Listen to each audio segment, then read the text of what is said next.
Hey guys, on today's video we're going to be talking about the most overlooked cause or contributing factor to migraine headaches. My name is Dr. Kresimir Jug. I'm a structural chiropractor from London, Ontario, Canada.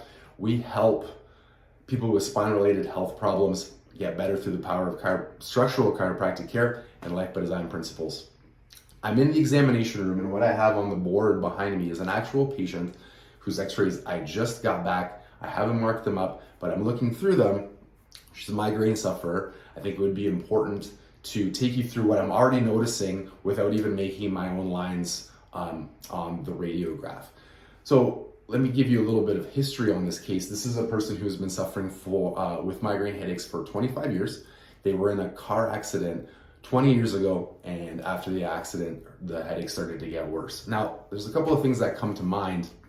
The first thing is, when the accident happened, she was taken to the hospital, and all of the correct medical procedures and examinations were administered, and they found nothing. So she was released, and the headaches ended up getting worse. Now, it's important to recognize that when physicians or medical teams, particularly at an accident site, look after you, what they're looking for is they're looking for any acute problems. Now, the literature is becoming clearer and clearer that once you're cleared medically at an accident, all that means is there was no fractures, no dislocations, or no acute trauma. They typically tell people that there's soft tissue injuries like whiplash, which is fine. But once you're let go, that only means that there's nothing pressing right now. That doesn't mean that you're going to continue. That doesn't mean that things aren't building in the structure. And what we're learning now, and is well documented in the literature, that most of the damage starts to happen 5-10 years after the accident, particularly if you're not doing things to look after the structure or the damage that you suffered. Now, on routine radiographs or routine x-rays, when your physician will send you, what they're looking for is they're looking for serious medical conditions. They're looking for tumors and infections. And when those come back negative, and when your physician says, there's nothing here, that's all that they need. Now, that's a blessing, right? That's something that we should be grateful to hear, that you don't have tumors or you don't have an infection or there's no other serious problems happening underneath the surface, but that doesn't paint the whole story. So what structural chiropractors look for is they look for alignment and positioning and global overall picture. And the old school traditional guys would say, well, there's a bone out of place and it's putting pressure on the nerve. We know that the bones don't necessarily shift out of place, but what they do is they get stuck, they lack the movement, and then when they lack the correct movement and the proper positioning, it can negatively impact the nerve system. So what we are looking at here, I want to show you because it's going to be hard to orient yourself. So it's dark in here. I'll try my best to show you. So this is the base of the skull here. This is the first cervical vertebrae. And then right underneath it is C2. And you can see there's a portion of C2 that goes up inside C1. And what that does, most of the rotation, if you were to turn your neck from side to side, most of that rotation happens at C1 and C2 because there's this pivot point here of C2 that C1 rotates around.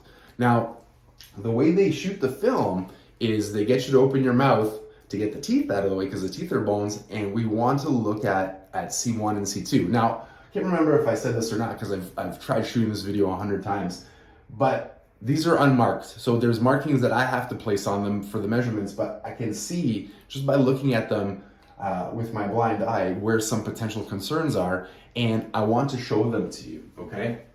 What I want you to understand and what I want you to see, now we're going to be moving closer here, is so you can see that this bump here, that's the hook of C2, and now I can already tell this space on C1 on one side is different than on the other side. So what that means is there's potentially a lateral translation or a lateral shift at C1 on top of C2. And the other thing I notice is it's hard to see, but there's a white squiggly line here that represents it's called the spinous process of C2. So the spinous process, if we go back over to the spinous process is this bump here. And now what I would like to see it like is I would like to see it right underneath. So it's in the middle. You can see that this one is shifted off to the side. So there's a potential rotational issue with C2 and a lateral translation of C1. I'm trying to do all this while I'm holding the camera. So what that looks like, and it's hard to see here, but if we look at the x-ray now where we're looking at her whole neck, you're gonna see that her whole neck, particularly at the bottom, is starting to shift side to side. Let's see if I can get this to come up here.